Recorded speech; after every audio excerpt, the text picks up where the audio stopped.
Hello guys, स्वागत है आपका अपने यूट्यूब चैनल स्टडी विद अमन कुल में।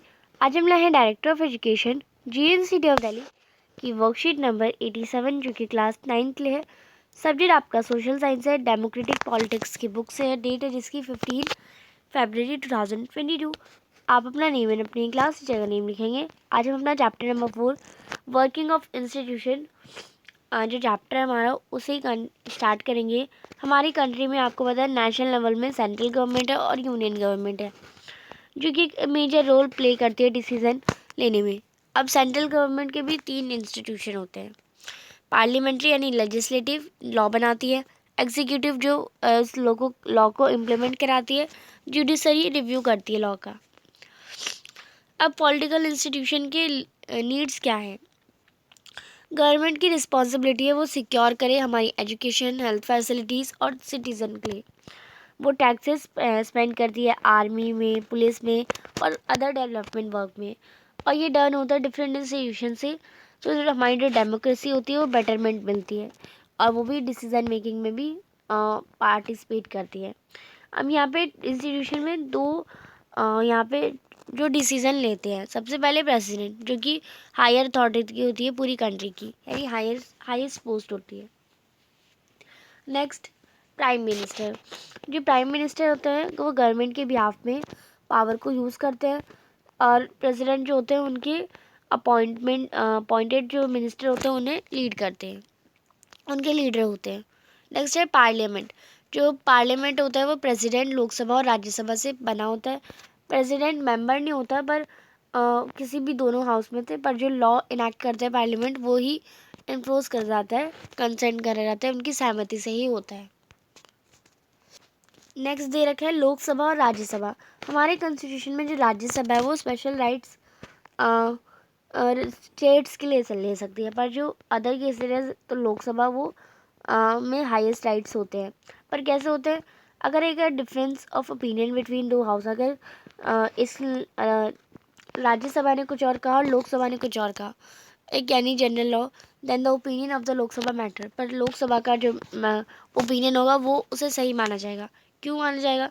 अगर मनी के मैटर में देखिए तो जो बजट होता है और लॉ होता है वो लोकसभा पास करती है और law can be written by Rajya Sabha. और लॉ जो है वो रिटेन यानी ख़त्म करा जा सकता है राज्यसभा के लिए सिर्फ 14 दिनों के लिए। And can only give suggestion by the Lok Sabha has a right to accept और नॉट डू सजेशन। और अब वो सजेशन ही दे सकती है और लोकसभा के पास ये भी राइट है कि वो एक्सेप्ट करे या ना करे, वो उसकी मर्जी है। लोकसभा कंट्रोल करती है council of minister. Only that person can become a prime minister वो is the leader of majority party Lok Sabha. पूरी मेजॉरिटी पार्टी लोकसभा का जो लीडर होता है वो प्राइम मिनिस्टर होता है। If more than half of member of Lok Sabha have no trust to council minister, then all minister including prime minister will have to resign।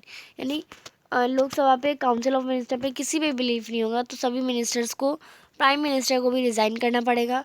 और privilege is not available to Rajya Sabha. जो privilege हैं वो राज्यसभा के लिए भी available नहीं होंगी।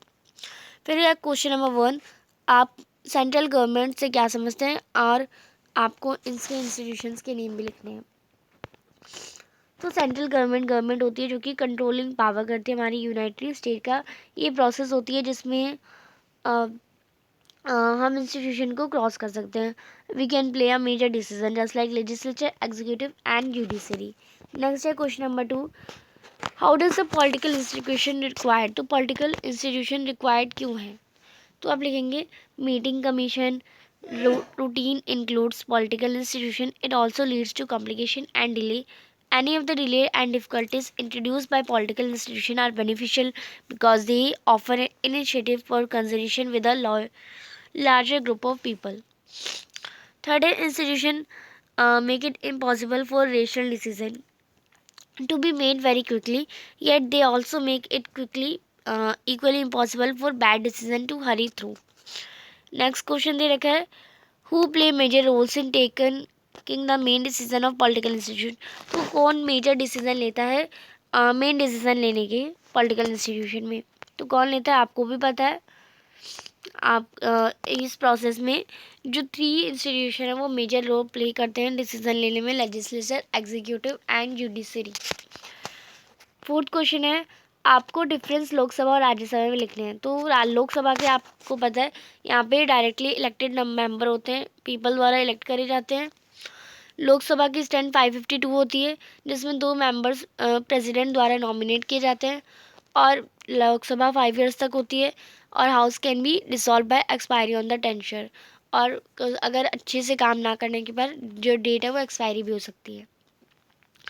राज्यसभा में जो होता है वो इनडायरेक्टली इलेक्टेड करे जाते हैं लेजिस्लेटिव असेंबली से मेंबर्स। राज्यसभा में मैक्सिमम 250 मेंबर्स हो सकते हैं, और जिसमें 12 जो होते हैं वो नॉमिनेट करे जाते हैं प्रेसिडेंट द्वारा। और राज्यसभा में 6 ईयर्स होते हैं, बट 1/3 मेंबर रिटायर एवरी, यानी हर 1/3 मेंबर जो होते हैं वो हर 2 साल में डिसॉल्व कर देते हैं, रिटायर हो जाते हैं हर हाउस से। यानी 1/3 नंबर, यानी 6 साल होते हैं, यानी हर 2 साल पे 1/3 नंबर मेंबर जो है वो रिटायर हो जाते हैं। तो ये थी आपकी आज की वर्कशीट। आई होप आपको अच्छे से वर्कशीट समझ आ गई होगी। चैनल को अभी तक सब्सक्राइब नहीं किया है तो प्लीज़ चैनल को सब्सक्राइब ज़रूर करें, ज़्यादा से ज़्यादा दोस्तों के साथ शेयर करें। Thanks for watching you, bye bye guys.